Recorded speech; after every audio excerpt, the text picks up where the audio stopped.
ഒരാൾ ഒരു യാത്രയിലെ ആദ്യത്തെ 3 മണിക്കൂർ 60 km/h വേഗതയിലും അടുത്ത 2 മണിക്കൂർ 50 km/h വേഗതയിലും സഞ്ചരിച്ചാൽ ആകെ യാത്രയിലെ ശരാശരി വേഗത എത്ര? അപ്പോൾ നമുക്കിവിടെ കണ്ടുപിടിക്കേണ്ടത് എന്താണ്? വേഗതയാണ് കണ്ടുപിടിക്കേണ്ടത്. ഇവിടെ വേഗത കണ്ടുപിടിക്കേണ്ട ഫോർമുല നമുക്കറിയാം. എന്താണ്? ദൂരം ഡിവൈഡഡ് ബൈ സമയം. ദൂരം ഡിവൈഡഡ് ബൈ സമയമാണ് വേഗത കണ്ടുപിടിക്കേണ്ട ഫോർമുല. എന്നാൽ നമ്മുടെ ചോദ്യത്തിൽ നമുക്ക് ദൂരം ഡയറക്റ്റായിട്ട് തന്നിട്ടുണ്ടോ? തന്നിട്ടില്ല. പക്ഷേ ഇവിടെ എന്താ തന്നിരിക്കുന്നത് നോക്കിയേ. ആദ്യത്തെ 3 മണിക്കൂർ 60 km വേഗതയിൽ സഞ്ചരിച്ചു. അതായത് അയാൾ ആദ്യത്തെ 3 മണിക്കൂർ എത്ര കിലോമീറ്റർ? 60 km/h വേഗതയിൽ സഞ്ചരിച്ചു എന്ന് പറയുന്നുണ്ട്.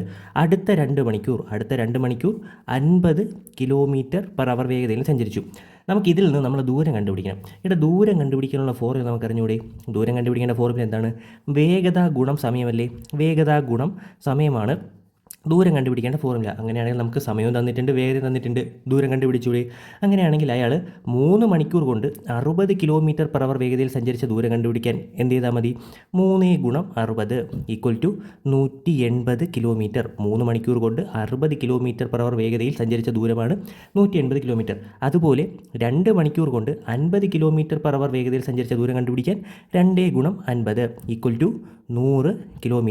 അങ്ങനെയാണെങ്കിൽ അയാൾ സഞ്ചരിച്ച ആകെ ദൂരം എന്ന് പറയുന്നത് 180 + 100 ചെയ്താൽ പോലെ 280 km ആണ് അയാൾ സഞ്ചരിച്ച ആകെ ദൂരം. നമുക്ക് വേഗതയാണ് കണ്ടുപിടിക്കേണ്ടത്.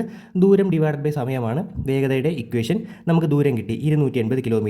അപ്പോൾ വേഗത ഈസ് ഈക്വൽ ടു ദൂരം നമുക്ക് 280 കിട്ടി ഡിവൈഡഡ് ബൈ, ഇനി സമയമല്ലേ വേണ്ടേ? പക്ഷേ ചോദ്യത്തിൽ 2 സമയം തന്നിട്ടുണ്ട്. ഇങ്ങനെ 2 സമയം തന്നിരുന്നാൽ വേറെ ഒന്നും ചെയ്യേണ്ട, തന്നിരിക്കുന്ന 2 സമയം കൂടെ കൂട്ടി നമ്മുടെ സമയമായിട്ട് എടുത്താൽ മതി. അപ്പോൾ 3 + 2 = 5 മണിക്കൂറാണ് നമ്മുടെ ഇവിടുത്തെ സമയം എന്ന് പറയുന്നത്. അപ്പോൾ 280 ഡിവൈഡഡ് ബൈ 5.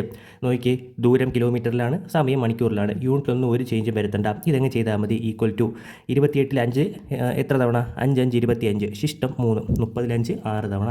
അപ്പോൾ 56 km/h ആണ് നമ്മുടെ ഉത്തരം. Option B.